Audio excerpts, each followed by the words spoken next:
세상에서 예수를 믿는 것보다 더 큰 축복이 없습니다. 왜냐하면 예수님이 우리의 절대 희망이 되시기 때문인 것입니다. 오늘 창세기 50장 19절로 21절 말씀 가지고 내가 하나님을 대신하리이까, 이와 같은 제목으로 말씀을 나누기 원합니다. 함께 따라 하시겠습니까? 내가 하나님을 대신하리이까, 내가 하나님을 대신하리이까.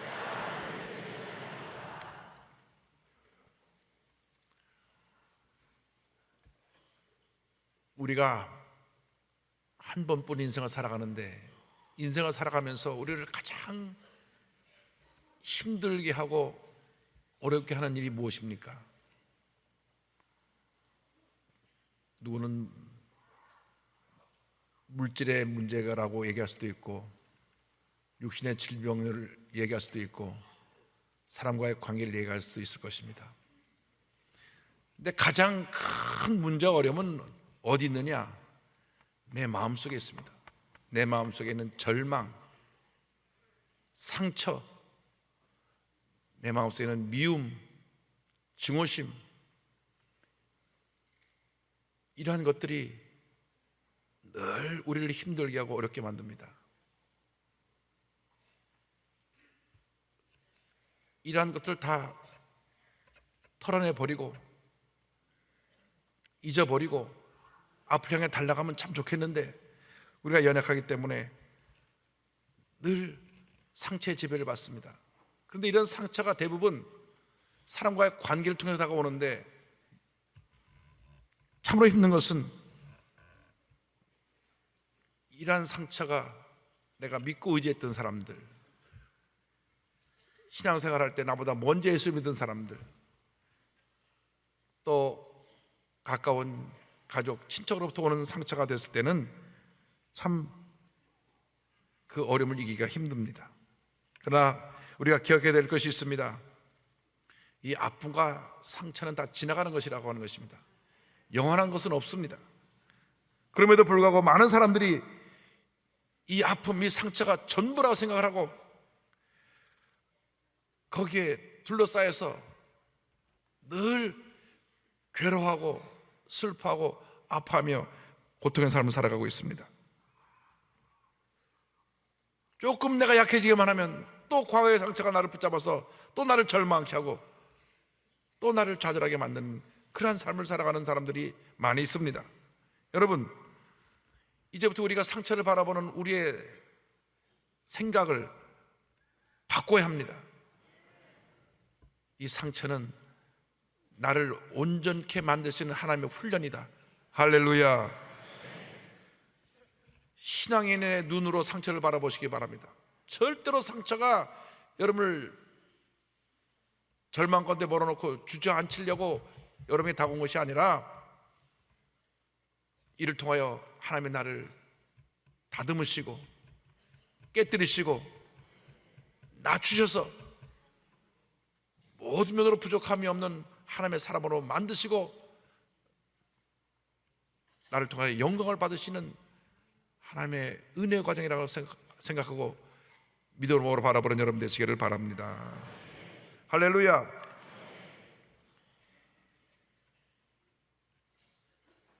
이 세상 살아가는 모든 것이 주님의 은혜가 없으면 아무것도 될 수 없다는 것을 우리 기억하고, 우리가 어떤 문제 어려움을 당했든지 간에 믿음의 눈으로 바라보고 어려움을 극복하고 승리하는 삶을 살아가는 우리 모두가 되어야 할 것입니다.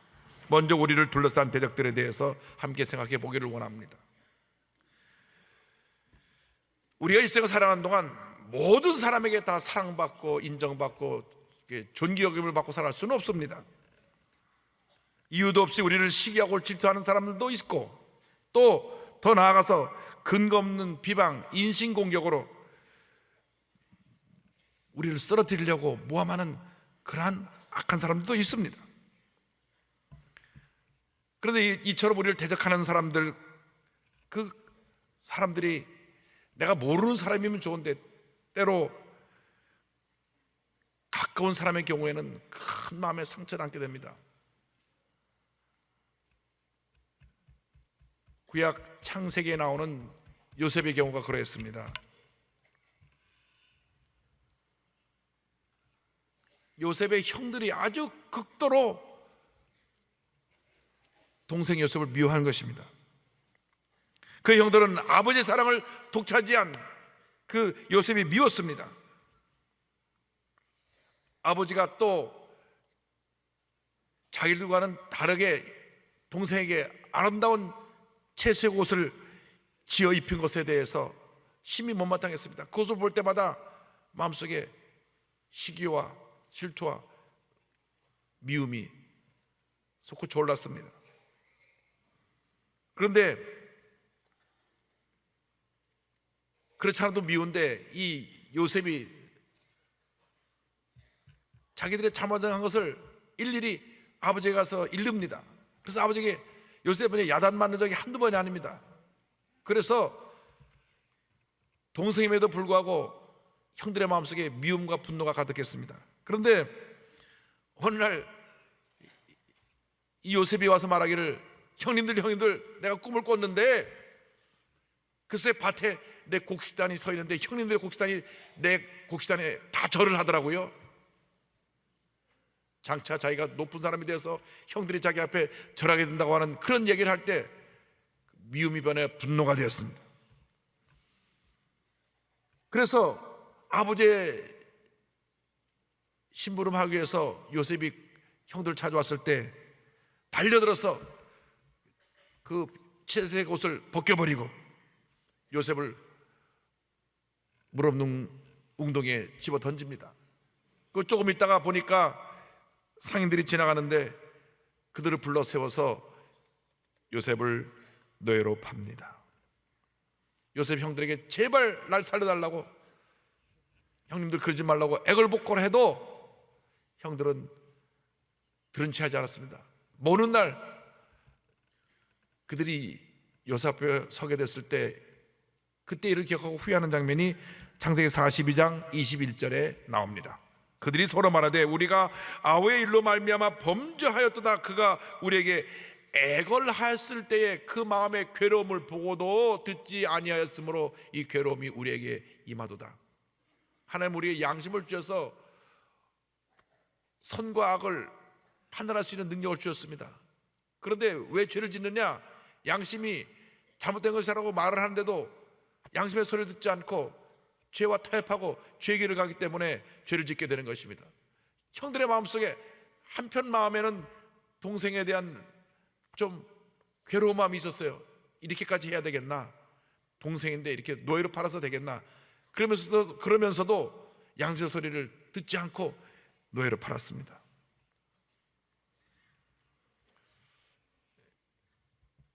어떻게 보면 우리가 살아간 동안에 원수가 가까이 있는지도 몰라요. 이스라엘의 두 번째 왕 성군으로 불렸던 다윗도 그러했습니다. 다윗이 블레셋 장수 골리앗을 무너뜨린 다음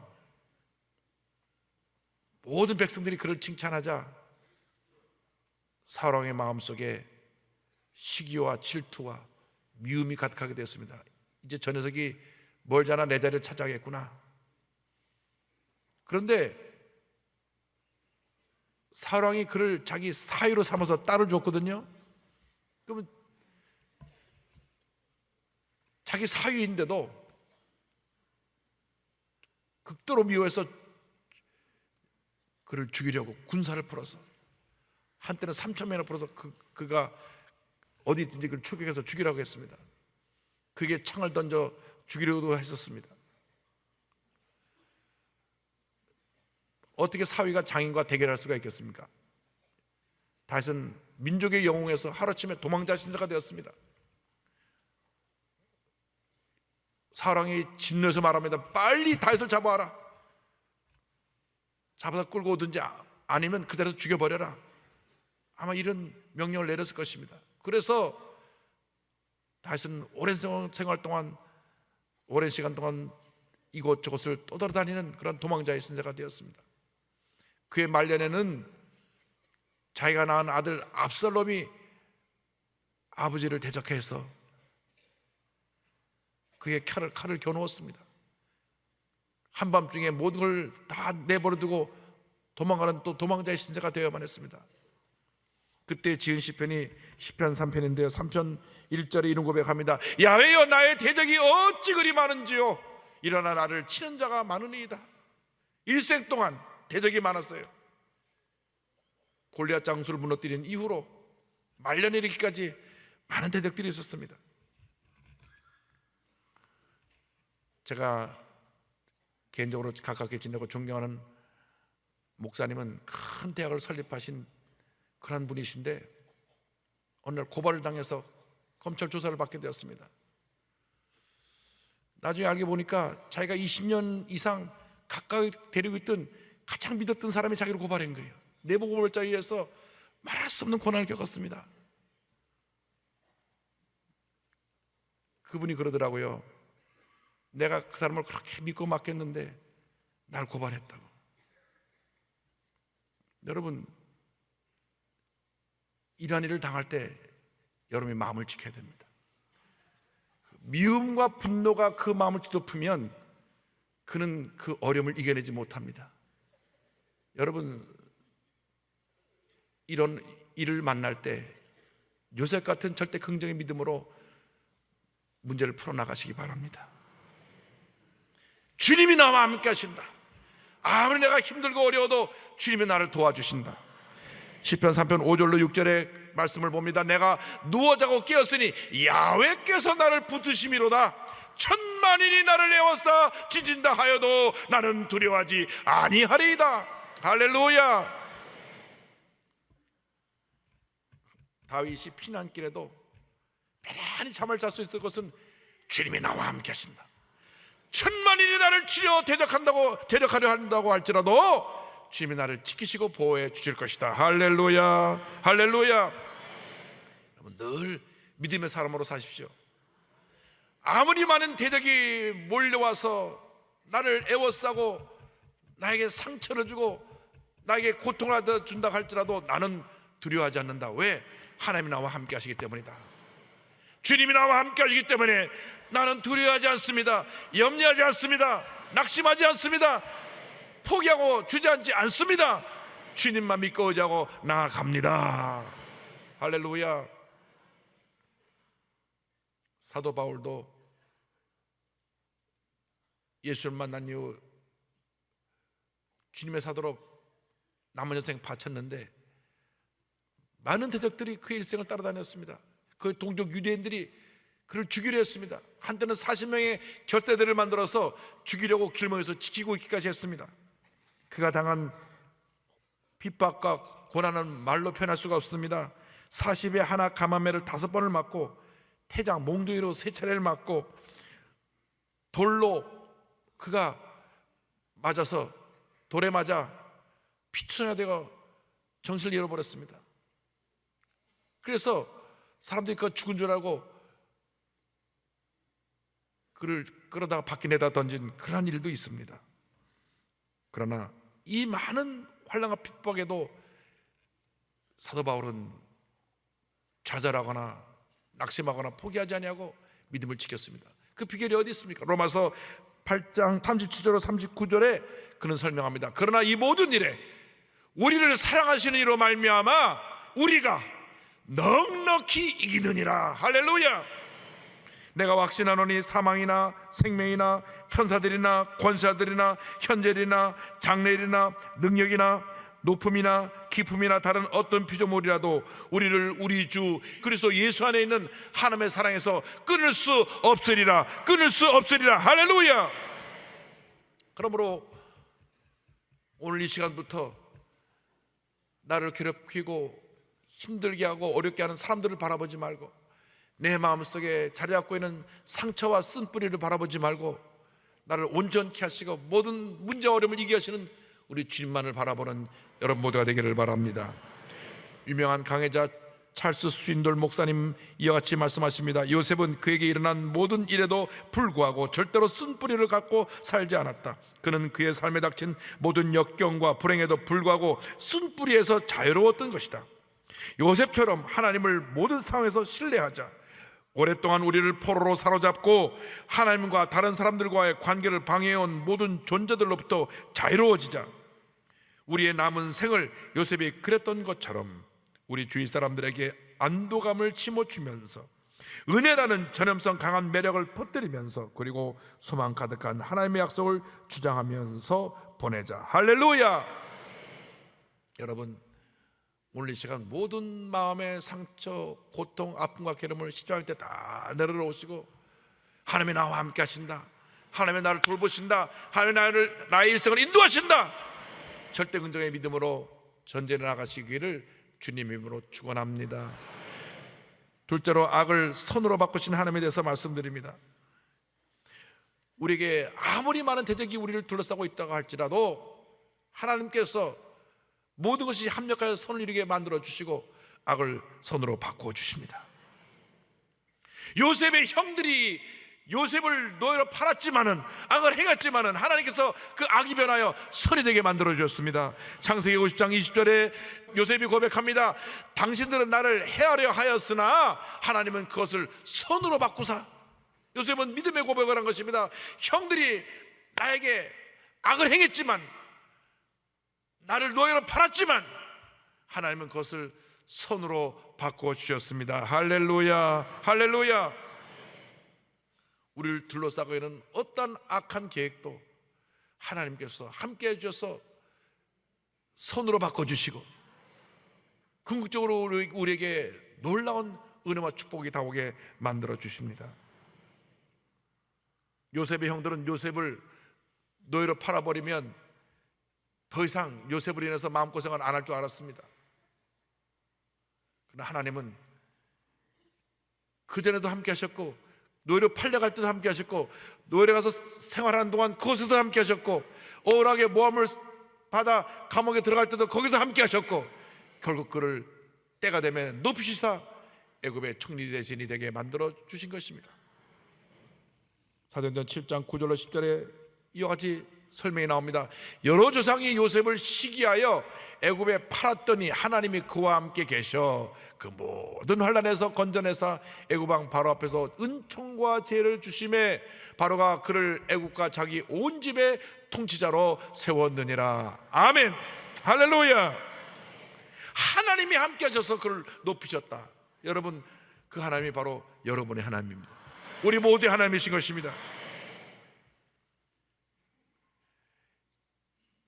요셉을 노예로 팔았을 때가 17살입니다.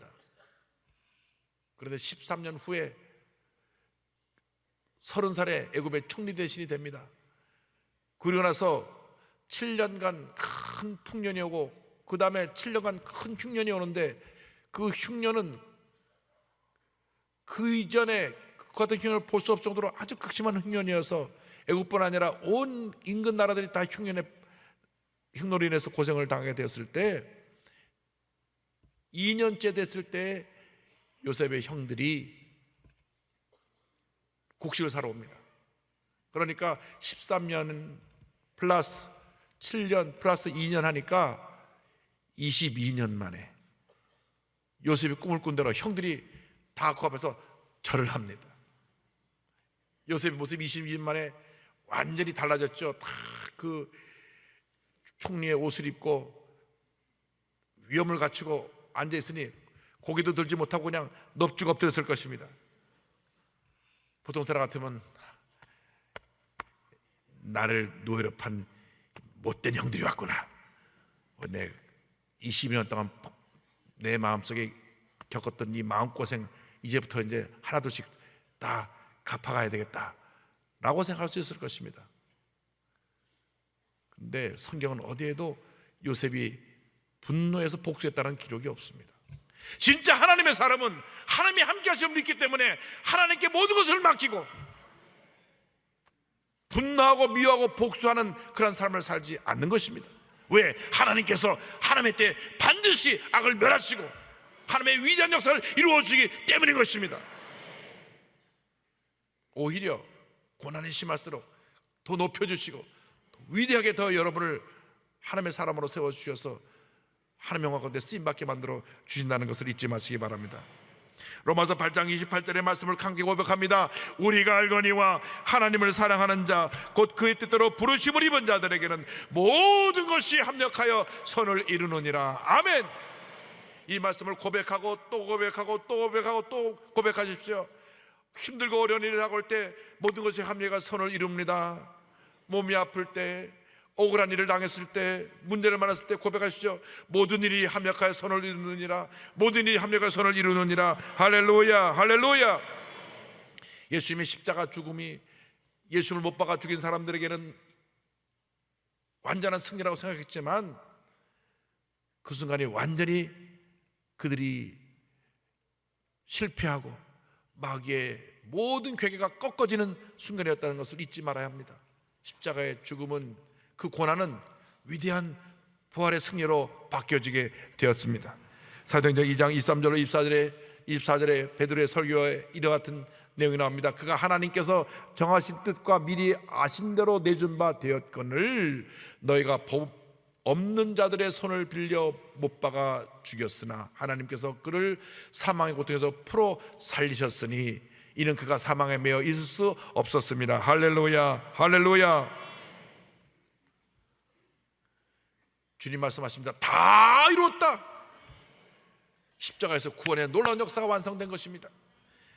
요한복음 19장 3절에 예수께서 신포도주를 받으신 후에 이르시되 다 이루었다 하시고 머리를 숙이니 영혼이 떠나가시니라. 다 이루었다 말씀하신 그 순간 죄와 사망의 권세가 거꾸러진 것입니다. 질병과 고통을 주는 모든 흑암의 권세가 물러가게 된 것입니다. 가난과 저주를 가져왔던 모든 어둠의 세력이 떠나가게 된 것입니다. 예수를 믿기만 하면 이 같은 놀라운 은혜가 임합니다. 고난의 절정의 순간이 바로 축복으로 바뀌는 기적의 순간인 것을 잊지 마십시오. 밤이 깊으면 새벽이 밝아오는 것입니다. 추운 겨울이 지나고 나면 따뜻한 봄이 우리에게 다가오는 것입니다. 사람들은 말합니다. 왜 내게 고난이 끊임없이 다가오는지요? 저는 고난 속에 살다가 고난 속에 죽을 모양인 것 같습니다 라고 말하지만 절대 그렇지 않습니다. 겨울이 길다고 겨울이 겨울로 끝나지 않습니다. 반드시 봄은 다가옵니다. 아무리 고난의 밤이 깊어도 반드시 희망의 새벽은 밝아오는 것입니다. 할렐루야. 그러므로 주님만 믿고 의지하고 바라보고 나가십시오. 아무리 악한 사람들이 여러분 주변에서 날뛰고 여러분을 힘들게 해도 여러분 그 결과는 이미 주님의 손에 달려 있습니다. 시편 1편 6절의 말씀을 기억하십시오. 무릇 의인들의 길은 야훼께서 인정하시나 악인들의 길은 망하리로다. 여러분이 의인의 길을 가기만 하면 하나님께서 평생 동안 여러분의 길을 인정해 줄 것이요 악인의 길을 가는 자는 망하게 될 것입니다. 시편 37편 39절 40절의 고백을 봅니다. 의인들의 구원은 야훼께로부터 오나니 그는 환난 때에 그들의 요새이시로다. 여호와께서 그들을 도와 건지시되 악인들에게서 건져 구원하시면 그를 의지한 까닭이로다. 할렐루야, 할렐루야. 그러므로 세상이 악하다고 세상에 대해서 원망하고 불평하지 말고 여러분을 괴롭히는 악한 이웃들에 대해서 상처받고 분노하지 말고 절대 긍정 절대 감사로 내게 좋은 일이 일어날 것이다. 하나님께서 복의 복을 더해 주신다. 악에게 지지 말고 악으로 선으로 악을 이기는 여러분 모두가 되기를 바랍니다. 로마서 12장 21절에 악에게 지지 말고 선으로 악을 이기라. 할렐루야. 선으로 악을 이기는 삶이 진정한 승리의 삶입니다. 그 같은 삶을 살아가기 위해서 우리는 셋째로 용서와 사랑의 삶을 살아야 합니다. 요셉의 형들이 두려워했던 것은 아버지가 살아계실 때는 요셉이 우리를 봐주지만 아버지가 죽고 나면 복수하지 않을까 두려워 떨었습니다. 그래서 아버지가 죽자마자 몰려와서 그 동생에게 사정을 합니다. 아버지가 살아계실 때 우리를 용서하라고 했으니 우리를 용서해 주시오. 그때 요셉이 말합니다. 창세기 50장 20절에 당신들은 두려워하지 마소서 내가 당신들과 당신들의 자녀를 기르리이다 하고 그들을 간곡한 말로 위로하였더라. 아멘. 형들을 용서할 뿐 아니라 형들의 자녀까지 돌보겠다는 그 사랑을 형들에게 보여주었습니다. 용서는 사랑의 실천으로 이어질 때 하나님의 축복을 동반하게 되는 것입니다. 용서가 육체적 정신적 건강에 어떤 영향을 미치는지 전문적으로 연구한 위스콘신 대학교의 교수이며 심리학자인 로버트 앤 라이트 박사가 용서에 대해서 정의합니다. 용서는 내가 할 수 있는 가장 고귀한 선택이고 가해자에게 줄 수 있는 가장 소중한 선물이며 가해의 피해에서 해방되어 내 자신의 삶을 회복할 수 있는 자유로움의 선언이다. 할렐루야. 여러분, 하나님께서 하나님의 때 모든 것을 이루어 주십니다.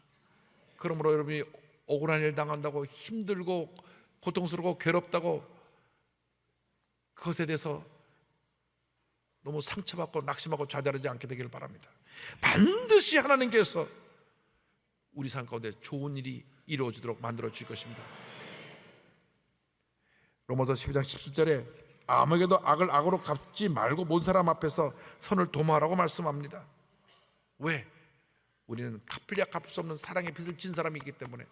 요한복음 3장 16절 말씀 그대로 하나님의 세상을 이처럼 사랑하사 독생자를 주셨으니 이는 그를 믿는 자마다 멸망하지 않고 영생을 얻게 하려 하심이라 하신 이 구원의 축복, 영생의 축복을 우리가 받았기 때문에, 값없이 받았기 때문에 이제 우리도 용서하고 사랑하며 살아야 됩니다.